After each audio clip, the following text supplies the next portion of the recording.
what I explained last time, that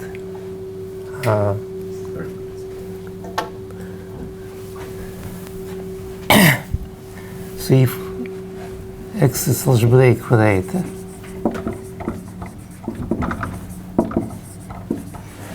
over some omega algebraically closed field,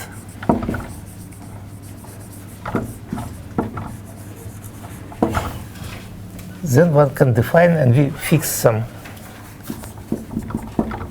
number, prime number L, prime to characteristic of omega. Then one can define the category d of x is so say we'll call the derived constructible derived category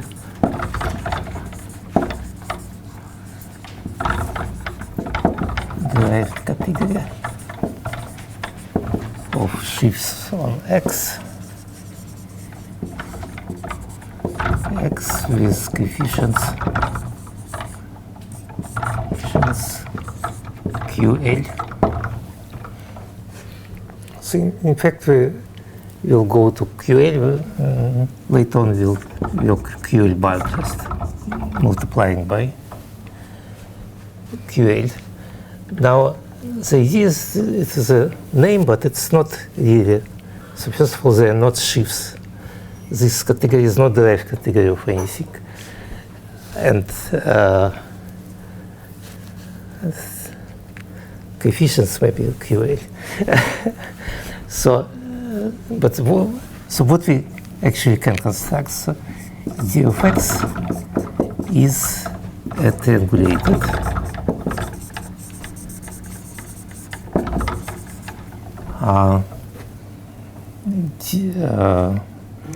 QL linear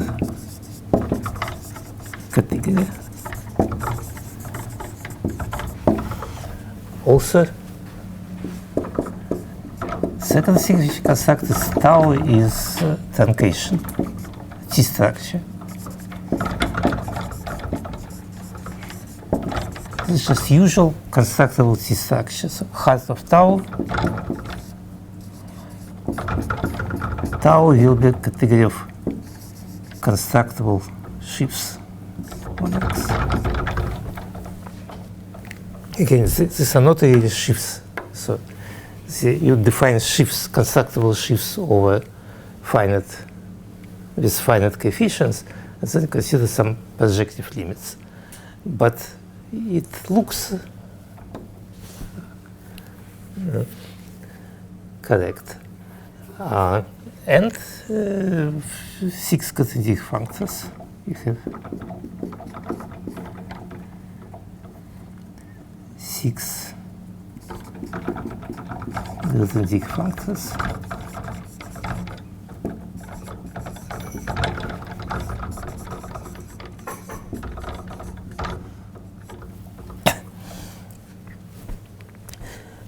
Now, that's all good, but in fact we have more structure here that I want to explain it. Namely, usually our algebraic variety X is algebraic variety over some field F. Oh, I think that I used slightly different notation. Z. We start with Z algebraic variety. We set X is equal extension of scalars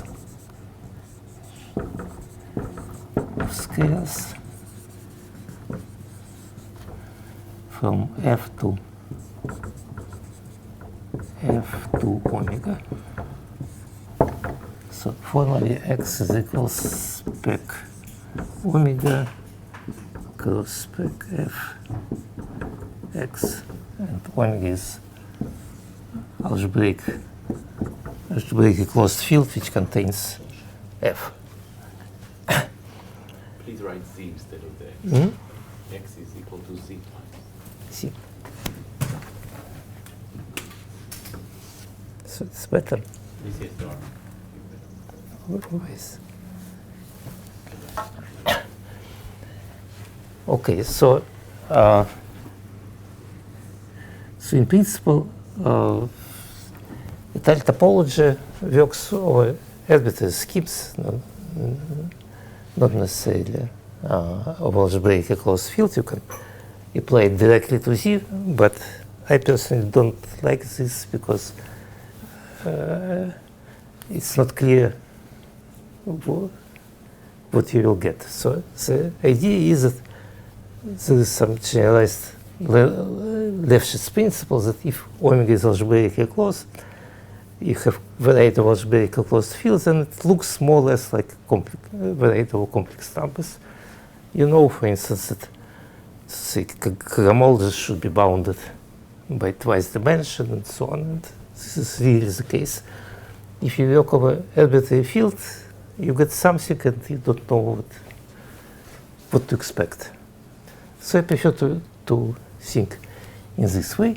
But what's important that in this case, if you consider Galois group of omega over F, you act X on this D of X, preserving all structures.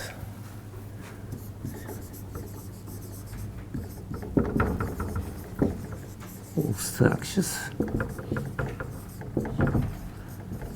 So what does it mean that you can work on algebraic variety of algebraically closed field, but somehow you should remember that there are some symmetries which you maybe don't see immediately, and everything which you do you should take into account that maybe later on you will use these symmetries. No, for example, any variety of a finite field, any variety over algebraic variety over algebraic closure of finite field is in fact defined over some concrete field, concrete finite field. So it has, even if you want to study just algebraic variety of algebraic closed field, then you know that in fact you have action of this some additional symmetry, even if you don't suspect that it exists. Okay, and so I want to explain, for instance, one thing here. So, for example, what is a sheaf of a point?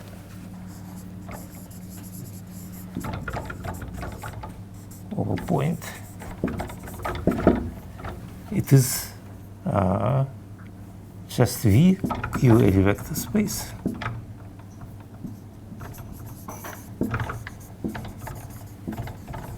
But secretly you have action Galois group of omega over F, X on V. So what is a complex? What's the complex of sheaves of a point? It's always a more difficult question. I will not discuss it. The only thing that in case of, we'll discuss it in case when F is finite field, when this Galois group has very simple structure, it is essentially Z. So in this case, it is. So now how it is,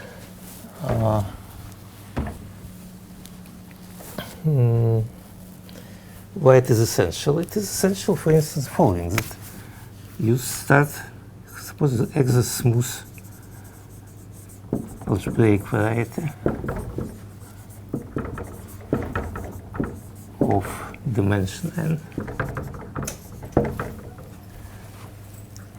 Then you have, so first of all, consider on point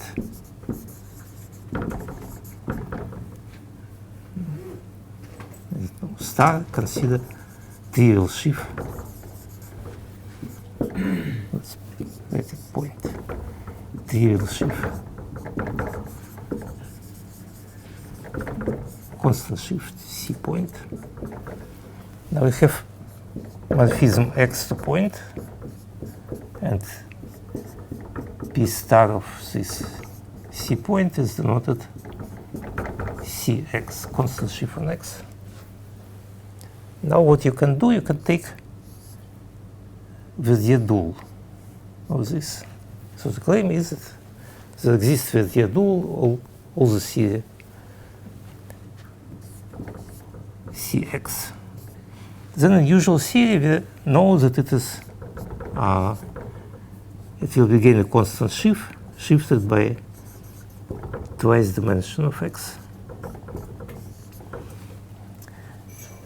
And so we can say that this should be true also in this situation. It turns out that it's true, but not quite.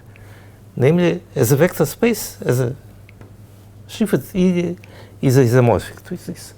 But action of Galois group, hidden action, which we first can just ignore. But it's better not to ignore this. It is different. So here it is one-dimensional space placed in dimension minus 2x, but it has Galois group x non-trivial on this space, and one can even describe how it acts, namely the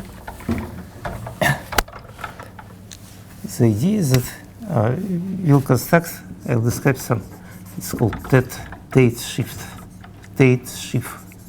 of a point.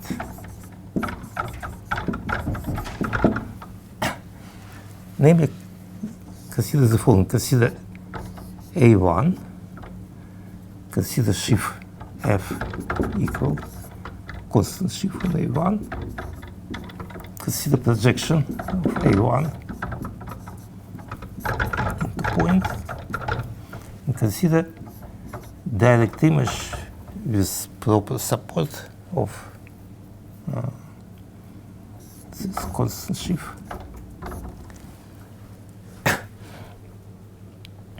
So this will be just using computation and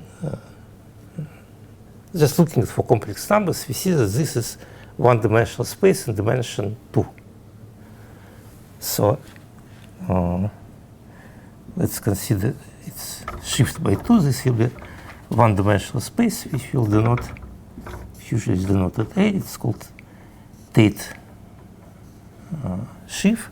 So it is just one-dimensional space, but action of Galois group is non-trivial on it. And the claim is that this thing will be, in fact, here consider tensor product with L to the n.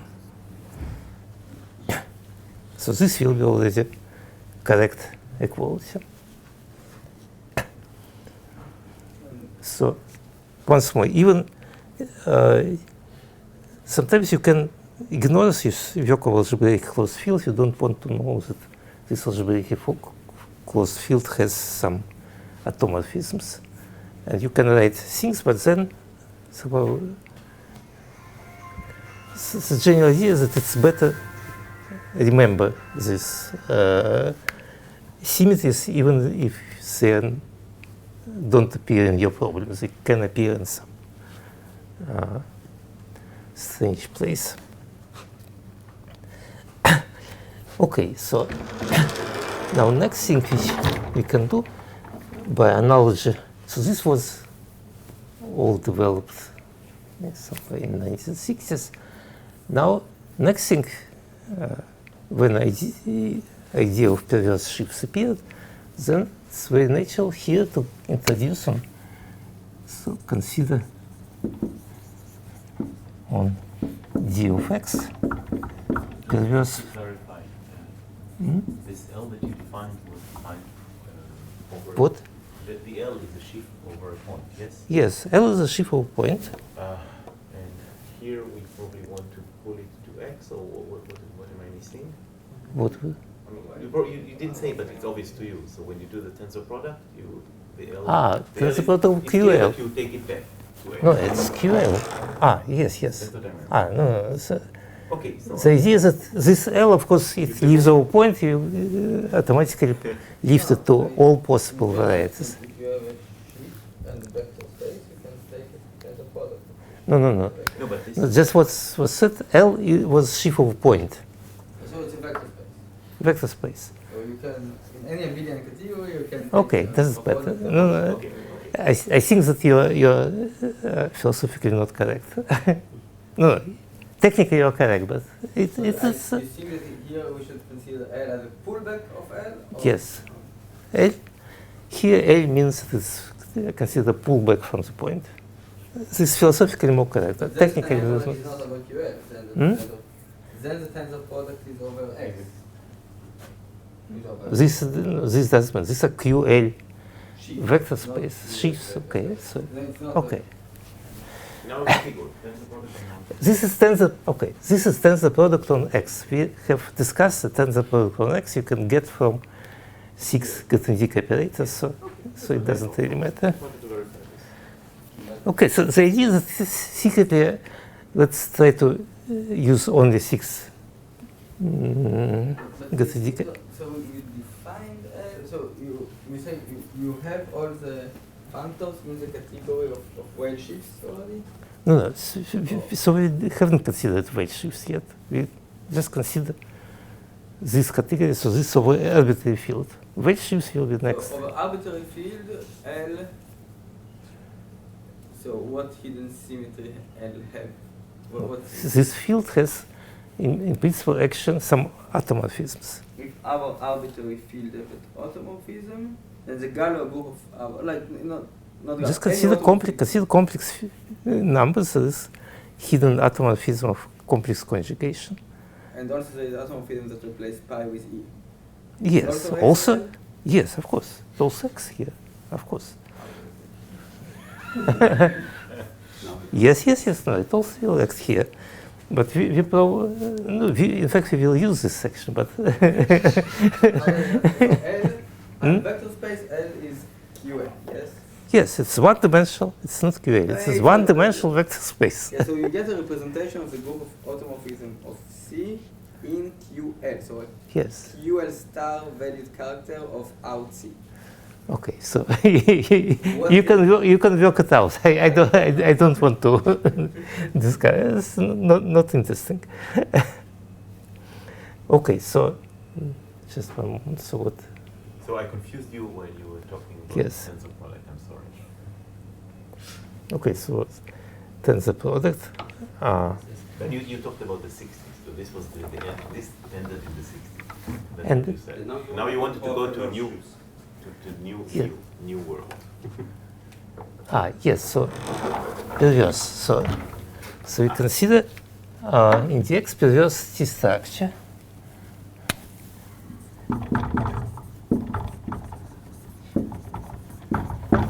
And we don't tau p, for example.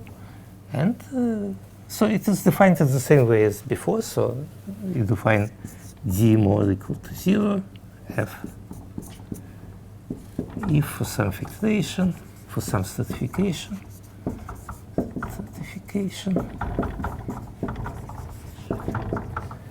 Si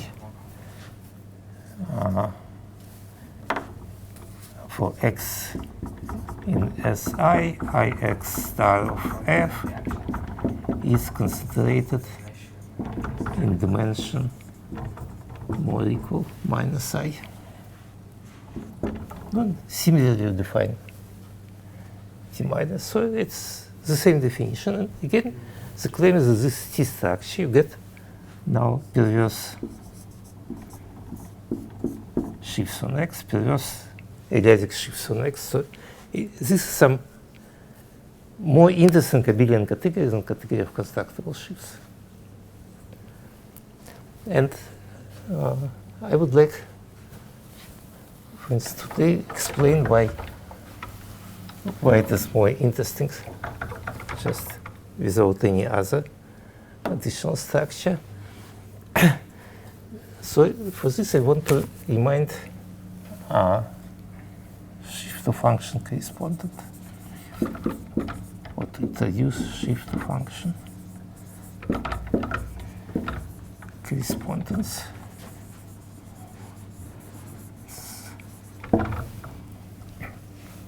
So for this, I consider F to be finite field, and I consider variety X over F, Z over F,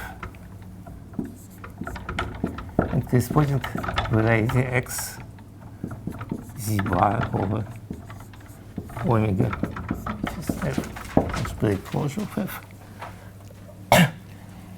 So that I can consider d of x, but it has the following additional structure. That in fact, this variety x has additional structure that is morphism Frobenius from x to x. This purely inseparable morphism,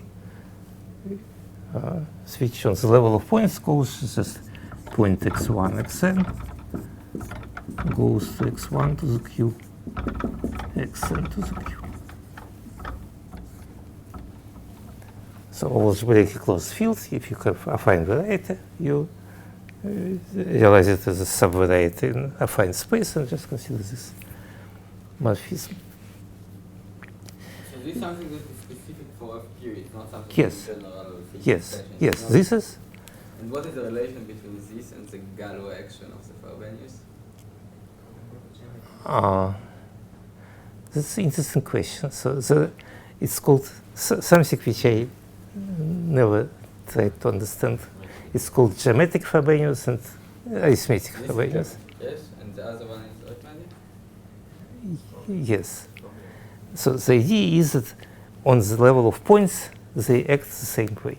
Or one is inverse to another. I never could remember this. Now, the idea is that somehow the theory of, if you work with locally constant shifts, so with usual shifts. This one is not invertible, and the other This is not inversible. the other Yes, is. the other is inversible. Okay, so it's inversible. So on algebraic closure of finite field, you have Frobenius. So it is inversible in some sense. Formally, it is inversible, but for me, it is not inversible. So it's bijection. You cannot write inverse map by formula. So in this sense, it is not inversible. Okay, formally, it is inversible. Now, this is not inversible. This is not morphism. So just once more on the line, for instance, given that x goes to x to the q. It is not inversible, meaning that inverse map is defined on the level of points, but is not algebraic map. And this is no morphism of, or this is morphism of F bar schemes. And the other one is not morphism of F bar schemes. Yes. This is morphism of F bar. So this is morphism of algebraic varieties. Of algebraic varieties of F bar. And the other one, I consider only algebraic varieties. So the other one is not. yes, the other one is not. But the idea is that on the level of points, they act in the same way. And now the next idea, if you consider shifts with finite coefficients, or in general locally constant shifts, then the idea is that these shifts only fill topology. They don't fill algebraic structure. So the fact that this Frobenius is a homeomorphism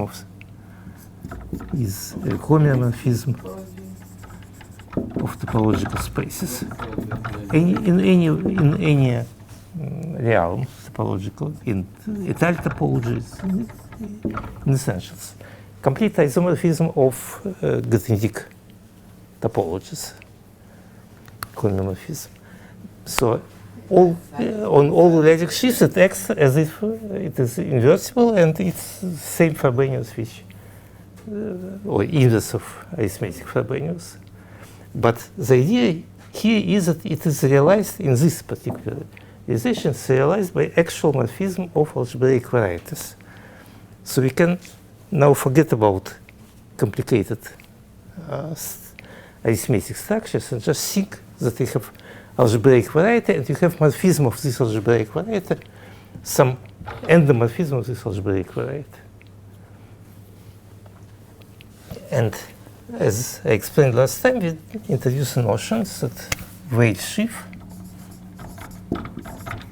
that's the better defined Wayne complex, is a pair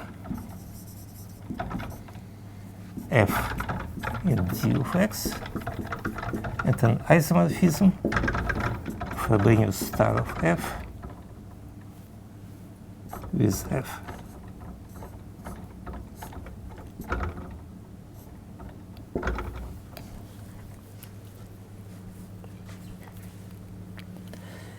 And so we can study now d veil of X.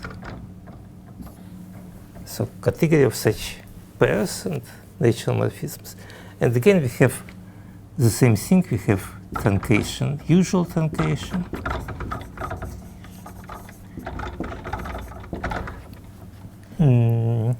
We have perverse truncation.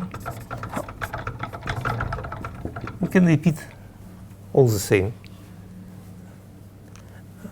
gadget. Yes, before in fact, let's come back. So,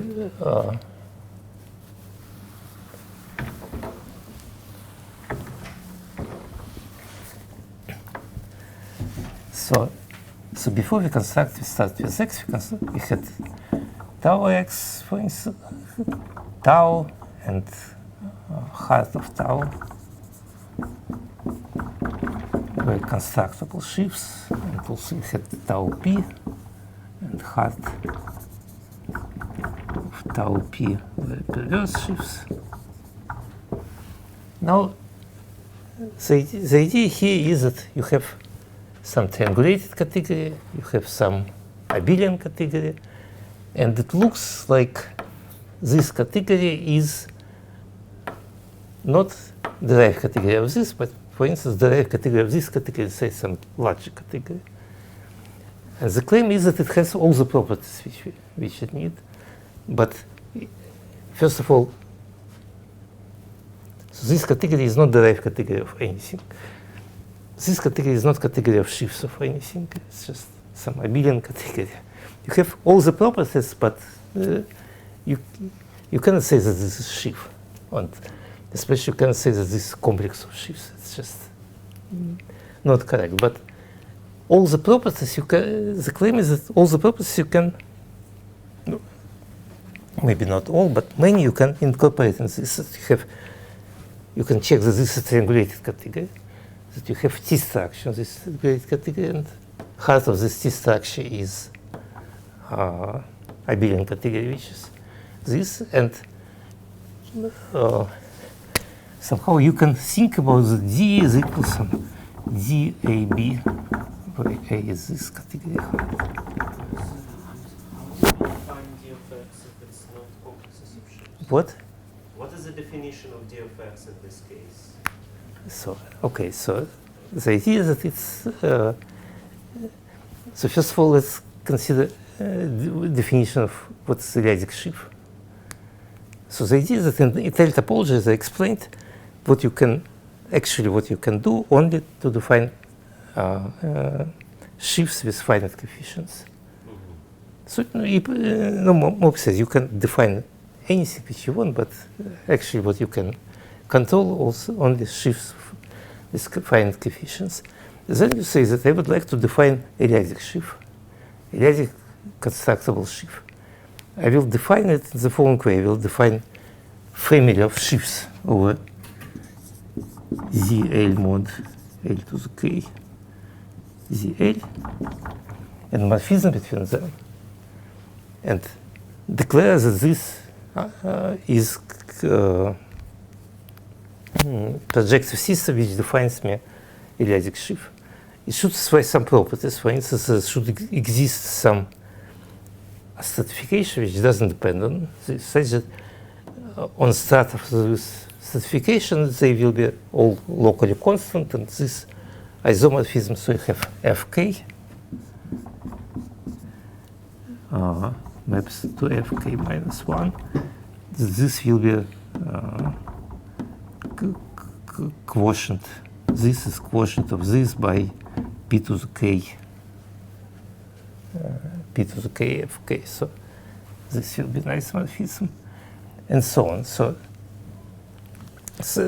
you consider such projective systems, and you declare that these projective systems are objects of your category, and you define morphisms. So this is relatively easy to do. Now you're trying to do the same in the derived category. So you could do it in the derived category. The problem starts, so this is more difficult, and the problem is precisely because of this. When you want to show that this, what you construct is a triangulated category, so once more, you can give any definition which you want, then you want to check some properties. So properties, so first of all, what properties you want to check? You want to check properties that this is not derived category, so you cannot prove that it's derived category of anything. So what you can check is that it's twice actions of triangulated category. You have just defined what is the notion of not the complex, but the one constructible sheaf. It's a sequence of something. Yes. This is an abelian category. Yes, this is abelian. If you just take its derived category. Yes, because that's an unusual case. We know that if you have derived category of constructible sheaves, it will not be correct object. You can do it, but it's just definable. You can define. You can define it, but it has nothing to do with anything. So the derived category of constructible sheaves. Of the correct answer, but it will be a very small one. Yes. It's not subcategory. The really functor. What do you mean subcategory? No. There's no notion of subcategory. Faithful functor. Faithful at least functor. No, it's not fully faithful. And not faithful even? What do you mean faithful? One-to-one homomorphism. So it's called fully faithful? No. One-to-one? No, is that Fully faithful is isomorphism. No, it's not. Not faithful, not... Not, of course. Why it should be? Okay. So just Because in the classical case it is. No. Why? Okay, so I don't know. You can have two. Okay, No, it's the easy. classical case is defined to be faithful at least, like a subcategory. It's a you have a large category. You have complexes in the large category, so it's homologies in a small category. So I don't think you have morphism dA into dAB. In what sense it is faithful or whatever? No, it is not faithful. Never faithful. Why? I don't even see why you think that it's. Because I think if you have a map between two complexes, it can be. So it's. I don't want to discuss this. It's not interesting. Okay, so now, so for the right categories, it's more difficult to do, precisely because, no, so what is more difficult to do? You can define the category in a similar way, and then you should prove the properties that it's triangulated category. In triangulated category, you need essentially that if you have morphism F into H, then you can extend it to exact triangle. And when you try to prove this, you actually have to construct something new. And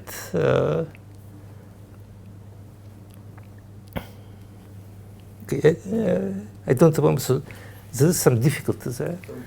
So this category is defined like sequences of complexes in constructed sheaf which are not constructible, but they are homologies of sheaf of finite groups in a tile topology. Yes. Not constructible, but the homologies are constructible, and the status are the same status for all the sequences. Yes. And they also, on each strata, so now you require that when you stick to each strata, if you consider cohomologies, then it will be epimorphism of sheaves and so on. Okay, so just when you try to do this, so it's not difficult. Definition of D of X. What parameter Yes. is D of X? Yes. So it's possible to do it. Then you have some checking that this satisfies properties of triangulated category. You have some problem. But I think that it is in proving that you can construct cone, precisely because of not uniqueness. So you don't know how to. You do it in each level, but then you have to do it in the Yes. So you have some cogenience because of not uniqueness. And so this can be resolved in case of when all home spaces between objects you consider are finite. In this case, you can use the fact that if you have projective system of finite sets, of not empty finite sets, and it's not empty. Finite physically, yes. Physically finite sets. Form spaces between two complex sets, in fact. See, everything is Yes. Gaussian kind of up to some level, and that's the point, if I understand correctly. Yes, so then you use just very trivial theorem that if you have projective system of finite sets, then it is not empty.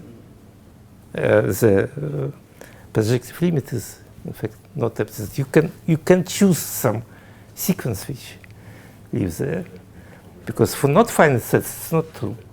So as a result, you can define the derived category in case of algebraically closed field, where these conditions hold over, in case of finite field.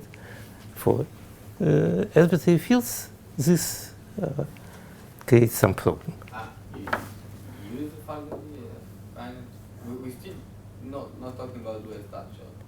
So you use the fact that there is a finite field because otherwise Yes. the home spaces are not finite. Yes. Just a second. So secretly, this was the definition here was about pairs. It was about veil sheaves now. No, not very sure. Just I was asked the question, what is dx? Yes.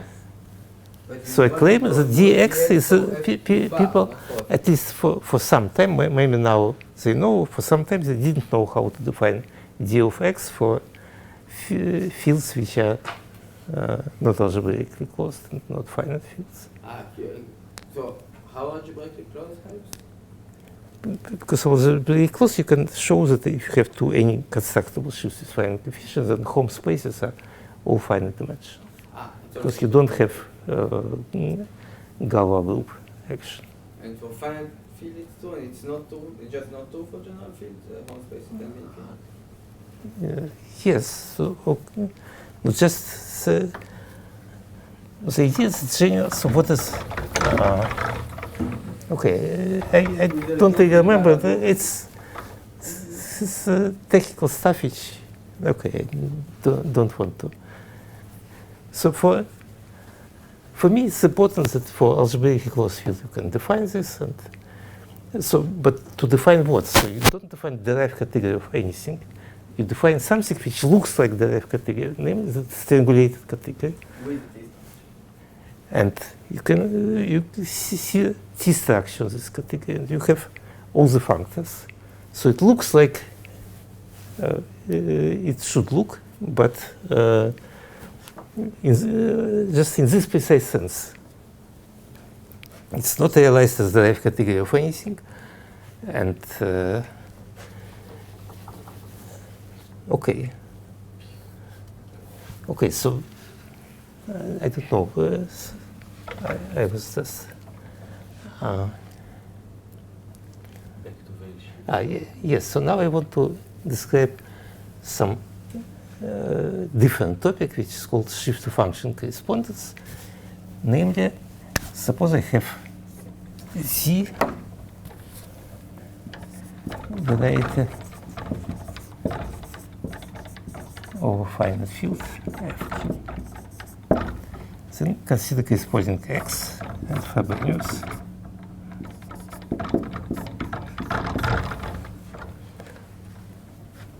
Now suppose I have sheaf F is weight sheaf on X. Then the idea is that this shift to function corresponds. I want to assign to this sheaf F function F is a function of finite set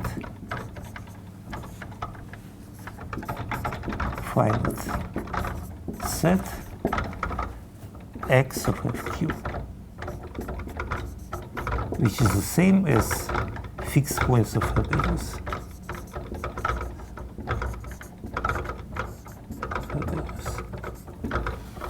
So once more, if I have this algebraic variety, I have finite set of Fq points. And I claim that if I have veil sheaf, then I automatically have some function of this finite set. This function is defined in the following way. You just consider f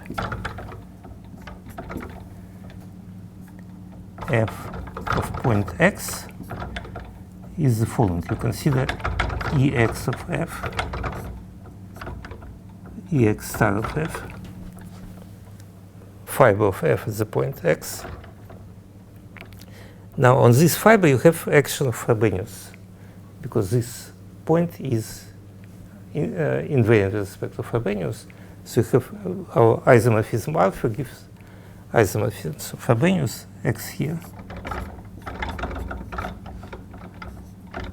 And then you take just, this is equal to trace of Frobenius of Ix star f.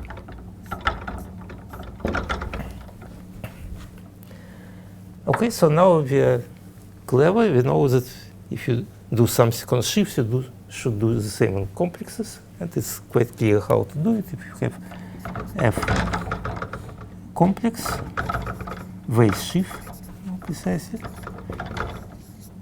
sheaf, you define corresponding function f of x is equal to trace of Ix, super trace of Ix star of f, where super trace means that this is complex. You consider its cohomologies, and you consider sum of traces of cohomologies with alternating signs. Okay, so in this way we get that for any Weil sheaf you construct function on this finite set.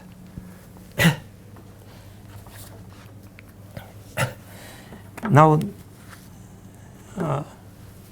general ideological question is the following. The ideological idea is the following, that if you have any natural function on a set of finite points of algebraic variety or finite field, then probably it came from some algebraic construction like this. This is main idea. That, of course, for arbitrary functions it's not true, but you're not interested in arbitrary functions. You're interested in interesting functions. For example, typical case is that you consider character of some reducible, or some representation of finite group over F. You have algebraic group over Fq, you consider corresponding finite group, you consider its character, then you can expect that it comes from some sheaf. Now, why it is important, in particular, we have seen this, in fact, already, why such thing is important, that if you have, suppose you have such situation, you have some algebraic variety C, so X, so you have F is Weil sheaf, Weil complex.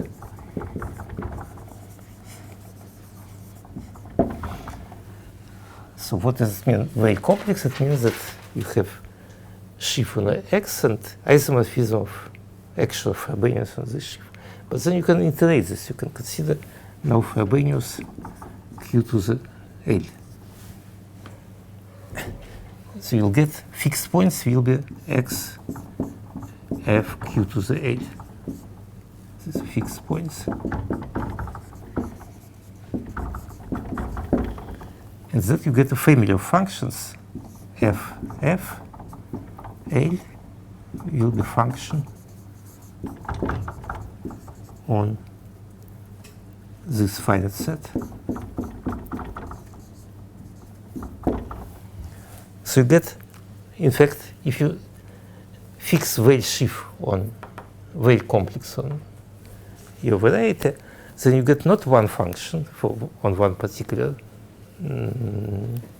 finite set, but you have, in fact, a series of functions on all these sets. They are not compatible. That's not the same function.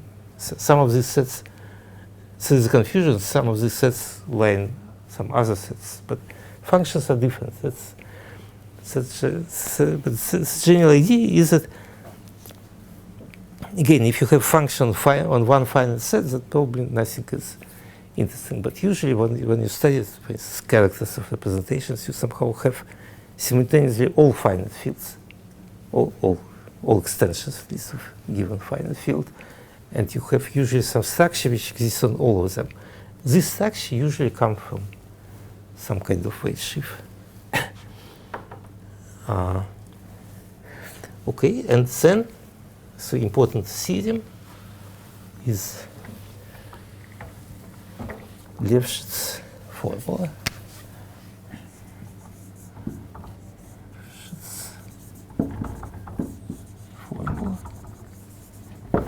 Suppose I have morphism. So I will consider all varieties of finite fields, so I will not make distinction between X and Z. Suppose I have morphism of algebraic varieties of finite field, and I have, so then, okay, let me write the formula that if I have, first is that if I have H in the derived category of Y, and I take pi star of H in the derived category of X, then I can consider function f star H, and I would like to compare it with function f of H. So this function, so I have two varieties now, two finite sets X, fq to the fq, y, fq, by q. So from this situation, when I go to finite field, I get two finite sets and morphism between them. So the claim is that this thing is equal to pi star of fh, where pi star is just you have on the level of finite sets, pi star is just inverse image of function. So this is trivial.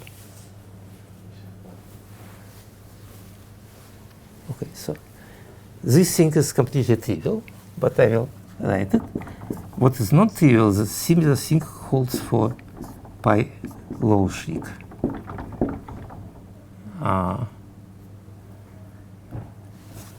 Consider pi low shriek dx dy. You take some object f here, you take h to be pi low shriek of f. Then the claim is that f, so pi low shriek of f will be equal pi low shriek of f. So here it is the following, that I have function here on finite set, on this finite set. So how from function here produce function here? There's only one way, you just sum up all images. So the claim is that you have this thing. So what is, so there are many technical significance of this, but there is ideological significance.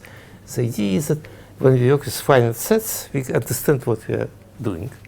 For example, all matrix calculus and so on, this in fact are just some matrices are just, you see morphism from functions on finite set X to functions on finite set Y are described by functions on finite set X cross Y.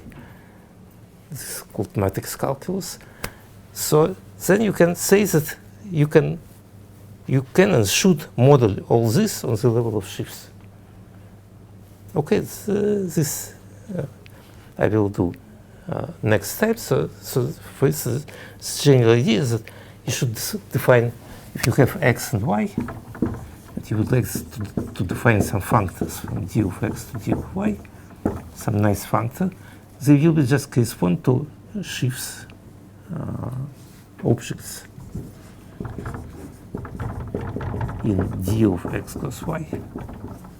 So the claim is any object on d of X cross Y will define your functor from d of X to d of Y, and all natural functors have this shape. And this correspondence will commute with, so anything which you do on the level of functions, you can try to do this. For instance, one of the next things which we'll do will be Fourier transform. So for functions of finite field, if you have a vector space or a finite field, you have notion of Fourier transform.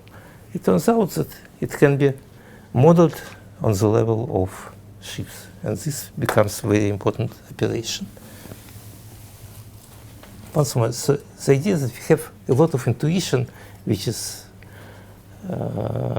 related to just functions on finite sets, and we can use this intuition and try to guess what will be corresponding structures of sheaves. Okay, that's it.